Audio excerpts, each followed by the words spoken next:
Et après ces querelles au sein de l'exécutif, venons-en à du concret, en l'occurrence le plan contre la fraude sociale annoncé aujourd'hui par Gabriel Attal. Oui, fraude difficile à évaluer qui porte notamment sur les prestations sociales. Le gouvernement veut doubler les redressements d'ici 2027 avec notamment la mesure phare dont on a beaucoup parlé, la fusion de la carte vitale avec la carte d'identité. Mais ce n'est pas tout, Margot Faudéré. Les contrôles seront également renforcés pour les retraités qui vivent à l'étranger. Oui, en particulier pour ceux qui vivent hors de l'Europe. L'idée fait suite à une expérimentation. Des contrôleurs ont été envoyés il y a plusieurs mois à Alger pour vérifier l'existence de pensionnés français quasi centenaires. Bilan de l'opération, sur 1000 dossiers, 300 étaient non conformes, soit un taux de fraude de 30%.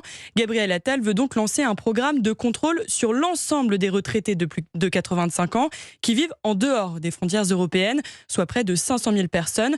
Cela passera par des rendez-vous dans les consulats ou des banques locales pour vérifier l'état civil des retraités. Et pour Pascal Brindeau, ancien député UDI et rapporteur de la commission d'enquête sur la fraude sociale, cette mesure va dans le bon sens à une condition. Ça implique simplement qu'il faut renforcer les moyens humains des consulats dans ces pays-là. Parce que sinon, vous allez avoir un embouteillage de rendez-vous, en plus des rendez-vous liés au titre de séjour ou autres visas, sur la question du contrôle des retraites. Sur ce point-là, Bercy confirme sur le principe, mais ne donne pas de répartition pays par pays par souci de confidentialité.